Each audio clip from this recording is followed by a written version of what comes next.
एक वृद्ध आपल्या सुनेकडे शहरात राहायला गेला. वयाच्या या टप्प्यावर तो अत्यंत अशक्त झाला होता. त्याचे हात थरथर कापत होते आणि त्याला अंधुक दिसत होते. तो एका छोट्या घरात राहत होता. संपूर्ण कुटुंब आणि त्यांचा 4 वर्षाचा नातू जेवणाच्या टेबलवर एकत्र जेवत असत. पण म्हातारपणामुळे त्या व्यक्तीला जेवायला खूप त्रास होत असे. कधी त्याच्या चमच्यातून जेवण जमिनीवर पडायचे, तर कधी हातातून दूध सांडून टेबल क्लॉथवर पडायचे.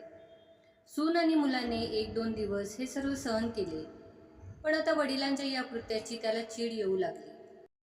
आपल्याला त्यांचे काहीतरी करावे लागेल, मुलगा म्हणाला.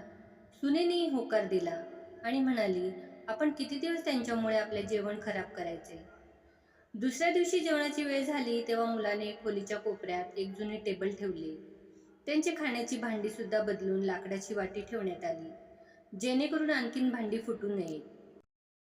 आता बाकीचे लोक पूर्वीप्रमाणेच आरामात बसून जेवायचे आणि जेव्हा जेव्हा ते म्हाताऱ्याकडे पाहायचे तेव्हा त्याच्या डोळ्यात अश्रू असायचे.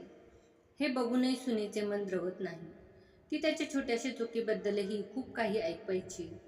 तिथे बसलेला मुलगाही हे सगळे लक्षपूर्वक पाहत असायचा आणि स्वतःमध्ये मग्न राहायचा.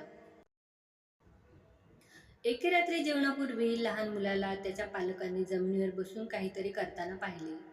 तू काय बनवत आहेस? वडिलांनी विचारले.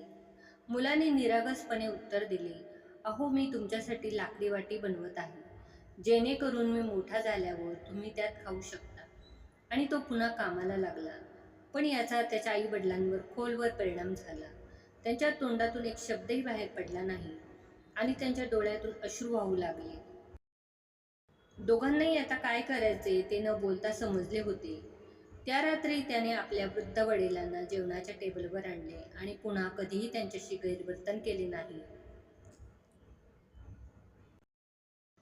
माझी आजची कथा तुम्हाला कशी वाटली हे कमेंट करून नक्की सांगा. अशाच नवनवीन कथा ऐकण्यासाठी चॅनलला सबस्क्राईब जरूर करा आणि बेल आयकॉनवर प्रेस करा, म्हणजे व्हिडिओचे नोटिफिकेशन तुम्हाला येईल.